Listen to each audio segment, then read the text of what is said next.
What's up and welcome. This is another episode of Let's Be Opinionated. This is season 1, episode 9, and we are getting close to wrapping up the first season. But in a couple episodes, I will let you know what's in store for season 2. Don't worry. However, for this episode, there are like 9 topics, 7 topics. There's quite a few topics, and we're going to touch base on like each one of them. I'm trying to figure out. I think there's 7. Yeah, I think there's 7 topics. However, before we get into the topics, I do want to let you guys know that as a listener or a viewer, whatever you want to call it, you guys can apply to be a part of the brand. We are currently looking for another person to add to the brand. So if anybody here is curious about podcasts or getting into it and getting a jump start or whatever you want, you guys can start your show with my brand at the Sam Hildebrand. You can go to the website, which is www.thesamhildebrand.weebly.com, and go to the Contact Us page. You can go ahead and contact us through there and say that you're interested in joining the brand or you want to start a show with us or whatever you want to do, whatever you can do to help our brand grow. And we will get back to you as soon as we can and let you know if that's something we can pursue in joining the brand, because there's currently one more open position in the brand, and the person that comes in, we would like them to run a show. So if you already run a show, but you want to join a brand, you can join our brand, and we'll just copy your RSS feed with us, and we will get you hooked up and get it on iTunes and everything, and we can go from there. So yeah, if you guys are interested, go to the Contact Us page, and you can even just contact us if you're interested at all, or whatever. Moving on, we're going to get into the first of 7 topics, and the first one is, should prostitution be legalized? And this question, I believe I found on procon.org.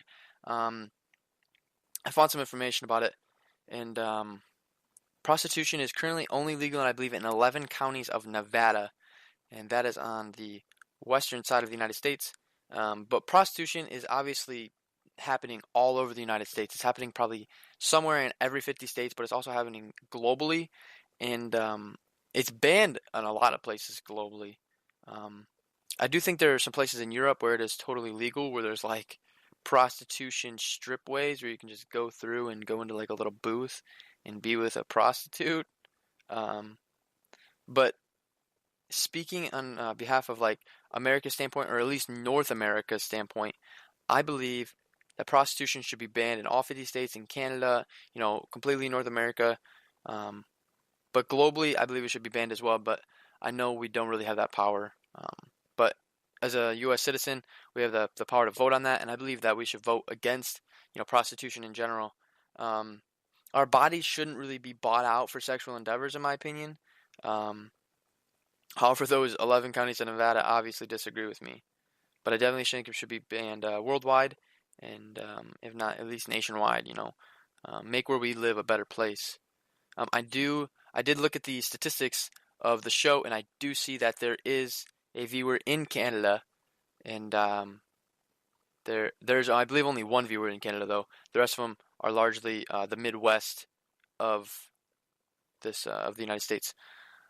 So I did see that. So speaking on behalf of Canada, I think you guys should have prostitution banned as well. And you may already. I didn't really look that up. I just know that in America we have 11 counties that still allow it in Nevada, and I think it should be banned. The next topic is gaming a job? And this one's interesting because a lot of people are like, no, but I'm going to tell you one thing. I sure as hell could not be a gamer for like a living.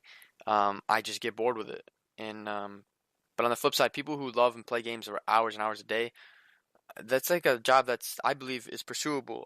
Yes, I believe gaming can be a job. Streamers work hard. They produce content. They have to buy a lot of stuff in computer equipment. They have to buy games, and they have to buy the in-game stuff, the in-game purchases or whatever they're called.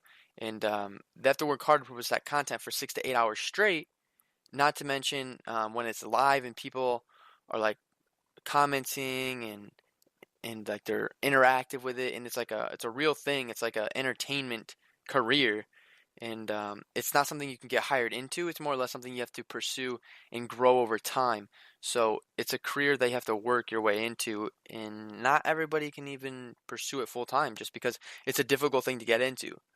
And people argue that they aren't really working because they're playing video games all day, but in my opinion, you're supposed to love your job. If you don't love your job, we shouldn't be working there.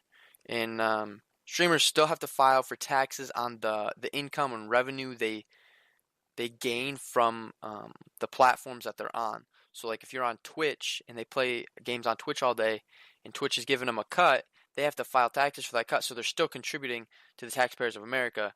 And if you're contributing to taxpayers of America, I consider that a job, 100%. And in my opinion, if you are a streamer, you are working harder than some people are already. I know my first job was a dishwasher, and I hated it, but and it's an easy job, but it felt like a hard job because I hated it so much. So I quit that job, and then I started working at McDonald's, and I was a cook there for a while, and I hated that. I hated going to work every day. It was miserable, and so the days drug on, and it felt like hard work. It really did. I hated wiping crap down, and I just wanted to sit there and play on my phone all day because it was that dang boring. And then I moved to service, and I did service for a while, and I loved service. And times, we're tending to go by quicker. But I really didn't get along with anybody in the grill section. But like days went by quicker because I was in service with people I enjoyed being around, and I was talking to other people constantly throughout the day. So as long as I wasn't tired, I was enjoying my job a little bit more. But McDonald's is McDonald's, obviously, so McDonald's does a great job anyways. However, so yeah, gaming is definitely a job in that aspect. YouTubers definitely have a job because if they're vloggers, they're creating content all day long, and then at night they have to edit all that. And if you have the skill and mindset to do that, then why aren't you, that job as a content creator requires a lot of, I wouldn't say like a good mindset, but like it requires you to block out the hatred comments and like the disapproval and all that stuff to keep getting more and more people there, you know what I mean? To keep growing and getting better. So, a lot of that job as a gamer or a content creator in general is a lot of self-love and motivation. So, definitely gaming is a job. The third question is, should children of illegal immigrants born in the United States... Wait, back up. Children of illegal immigrants born in the U.S. are automatically citizens. So let's keep that in mind for this question. But the question is, are children of illegal immigrants entitled to public education? And this is kind of a weird question when I saw it. But I guess it's valid for people to ask this. So it's kind of, I was trying to read up on the question a little bit more. They're asking if children of illegal immigrants are entitled to public education, and I believe this is on both ends of the spectrum, whether they were really young, like in infant age when they were immigrated here, or if they were born here in general. So first off, if they were born here, they're automatically U.S. citizens anyways because they're born on U.S. soil. So even though the parents aren't, they are, and they are entitled to the public education, like every U.S. citizen is. We're entitled to public education. If their parents did bring them over as an infant and they are an illegal immigrant, I believe they should be granted citizenship through like a program or something because they aren't aware or be able to acknowledge the fact that they're doing something illegal because it is out of their control. So in that aspect, yes, all children deserve that public education. They should worldwide. But specifically when illegal immigrants are coming over and they're not aware of what's going on, I still believe they're entitled to that public education. However, the parents who are illegal immigrants sometimes have a good enough reason that they are illegal immigrants. Drug smuggling obviously isn't a good reason or nothing like that. But sometimes people are in those situations where it's a must. They're in like a situation where they're either starving to death, they're not able to supply for their family. And America has so many opportunities that we can supply that those jobs, and as long as you put in the work, you get your money, and then you can support your family. And since America offers those opportunities, people oftentimes have to immigrate illegally, and the way that they should have gotten in the country isn't available to them at their current situation because they don't have the money and access to the tools that they need. But I believe we should implement a program in the United States that can work towards getting people, illegal immigrants, their citizenship, or if they don't, comply, then we should deport them. However, we're a country where, you're allowed to immigrate to. We didn't cut immigration ties or anything like that. The next question is, what is your dream home? And I even asked my girlfriend, like, what is a must-have in your dream home? Um, so I'm gonna go over mine really quick. Mine are pretty basic. I just want a basement and a personal office den, because like obviously I like I record podcasts, and obviously I do play on the computer a lot. Like I play some video games here and there, but I like to have my personal area. Like I like to have my personal space. So I'd like to have like a little room, maybe up to like 70 to 120 square feet, which seems big, but um, that's what one of my must would be one of my must-haves is a basement and a personal den. But I'd also like to have a modernized kitchen because there are some kitchens that are old. Like the current house I'm living in, the kitchen is really not that modern. So I'd like to have a modern kitchen. Her must-haves or really big wants would be she wants to have a walk-in shower in a tub. So she wants to have both. She wants to have like a nice tub and a nice walk-in shower. So she's saying she wants an extravagant bathroom. And then she said she would also like a pool. And I was like, yeah, that's reasonable, I believe, because like a lot of people move into their house and then they renovate their bathrooms anyways. That's a pretty common thing, at least from where I'm from, where I grow up, and where I'm around. Is a lot of people do renovate their bathrooms once they get into their house, and I don't know why, but that is pretty common actually. So that was kind of like I agree. And a pool, of course. I grew up with a pool, and yeah, I definitely agree with the whole pool thing too. So that was kind of they went hand in hand, and I think that can make up a really nice house. And I plan on building my own house because I'm going to be building the United States Navy. Um, so I do plan on building my own house one day. When is that going to be? I don't really know exactly when that's going to be, but I definitely do plan on building my own house. So those are things we can implement in our final house. The next question is, who motivates you? A lot of people use the word who inspires you, but if you're inspired, that wears off. If you're motivated, that's a driving thing. So the question is who motivates you. The original question is who inspires you, but I don't agree with that, so I changed it to who motivates you. In all honesty, nobody supports me more than my girlfriend Aaliyah, so I'd have to say she motivates me pretty well. And she's been through and done so much for me that it's just and she works so hard, and she never really slows down, and since she's so supportive and hardworking, she really does motivate me. So I know that sounds cliche or whatever, or it's not my mom or dad or anything like that, but that's who motivates me. Number six, um, this is a really good question that some people really debate about, and it's the zoos. Are zoos bad for animals? And to be honest, I love zoos, but I don't believe there should be so many zoos because zoos are taking animals out of their natural habitat. However, that can be a good thing because then they could possibly reproduce and put them back into the wild and adapt them um, like that.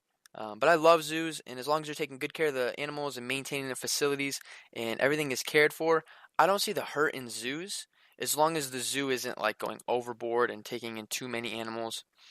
But they're a great education source for kids and adults both across the nation and around the globe, and they hold a great environment. So kids can go into like school field trips there and learn about the habitats and all that stuff, and that's super cool and that's super important as a kid because we need to learn how to respect animals, and when you learn to respect an animal also goes into the fact that you learn how to respect another human being, because if you're hurting an animal, it's even easier to hurt a human because humans have just as many feelings as animals, and if anything, animals have more, because animals live in the nature. They never have a permanent shelter. They're always on the move and stuff like that. So I really do think that kind of stuff is important. I have lots of pets of my own. I've mentioned that in previous podcasts. I have 5 guinea pigs, a dog, and those are my own personal pets. As I have the dog and the 5 guinea pigs. However, in my household, we also have a cat.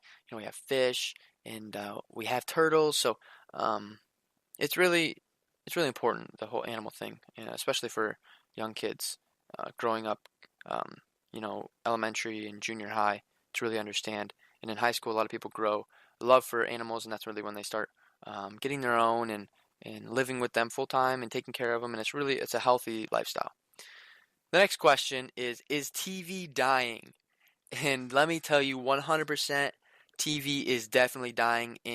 I believe in just a few short years, we'll be totally dead. Streaming is the future. So what I mean by streaming is, Netflix is streaming, Hulu's streaming, all these things are like streaming movies and TV shows, and they're doing it weekly, and that is definitely the future. No doubt about that. Um, Twitch is streaming, YouTube is streaming. There's YouTube TV now, which isn't TV, it's streaming. So if anything, the definition of TV is going to change. TV is not going to be a cable box anymore. It's going to be a streaming device hooked up to a TV screen. There's not going to be TV programs anymore. It's going to be paying monthly. Like Netflix is like $14.99, $15 a month, was super good for all the stuff you get, and it's going to be evolving into that streaming. I don't watch basketball games on TV anymore. I watch them on Fox Sports Detroit, and I stream it through my phone or my computer, and that's how I watch the games. Like DirecTV, that stuff's dying. That was a big, big, big back in like 5 years ago. TV was like a huge and skyrocketing business then, and now it's so far in decline. I don't know if we're going to see TV like lasting 5 more years. It's going to be streaming companies. And streaming is purely loved for the reasons of mobility. You can do it anytime and anywhere. You don't have to be at your house. You could be in the mall, chilling on one of like the couches that they got in the mall, and just have headphones in and watching a show. Like you could watch this stuff anywhere. You don't have to come home after work to sit there and watch TV. People at work are working and putting on a show on the other monitor. Like they have a dual monitor, they'll put something on the other screen just so they can watch it or whatever, and it's streaming there. It ain't a TV, it's on their little computer at work, and they're just streaming it on their computer while they do work, so they can multitask, and it's really nice that way. So, in my opinion, TV is dying. And some people may disagree with me, like the generation before me, so like the parents' generation of like the 1960s to the 70s into the 80s, like those people, those are still a TV generation, they're still watching the TV after work, but we are not. We are all on YouTube and everything else. We aren't sitting around watching TV anymore. That's just a fact. So, yeah, TV's gonna be dead. Let me recap though. Starting with the prostitution, should be banned, should be illegal everywhere in North America, in my opinion. I said bodies should not be used for the sexual endeavors. 2, I said yes, gaming is a job. The third one, yes, children, even if they're immigrants or illegal immigrants, are entitled to that public education, in my opinion, because they may have not been aware of the illegal doing that they were put in. Dream home, I said basement, personal den, and a modern kitchen. My girlfriend said an extravagant bathroom, walk-in bathroom or walk-in shower, nice big tub. So I'm going to say an extravagant bathroom, really nice bathroom. And I also said basement. Who motivates me? My girlfriend stated that, Aaliyah. Zoos, I said they're not bad. Love zoos, great education source. And is TV dying? For a fact, TV is dying. And that is all 7 topics for the 9th episode. And this current season, season 1, is running for 12 episodes. And it's coming to a close pretty quick. But I will be having a episode talking about what's in store for season 2 and what's going to happen with that. And I'll also be talking about the summer hiatus in that episode, the 90-day hiatus that is going to happen. It's a 60-day hiatus. I lied, like a 65-day hiatus. So I lied about that. Anyway, so like the 65-day hiatus, I'll talk about that in that podcast as well. And so yeah, we have a couple more podcasts, couple more good podcasts, couple more solid podcasts coming. This podcast, I believe, was really good. We got a lot done. It was really fluid. I'm getting better at the fluidity of the podcasts, and I'm getting better at talking in the mic and really having a well thought out plan of what I want to talk about and having a really good point in how to flow through it. So I'm definitely getting better. Like I said in the beginning of the podcast, if you guys do want to join the podcast, you're interested in joining a team, or not a team, my team, the Sam Hildebrand team, you guys could go to the website, www.thesamhildebrand.weebly.com, and go to the Contact Us page, and you will see the contact form that you can fill out, first, last name, email address, and the comment. And the comment would be, you're interested in joining the brand, you want to know what you can do, or, hey, this is my idea, I want to run a show, I would love to run it through your brand, and all that. And we will talk about how you can start that, how you can send us your test episodes, let us listen to them, and everything like that. So I definitely hope that somebody submits something, because we are definitely looking for a fourth person on the team. We are currently a 3-person team, and yeah. So go ahead, go check out the website, listen to previous podcasts, listen to my other podcast show, Detroit Madness. Do all that stuff, and we will see you guys on the next episode. Peace.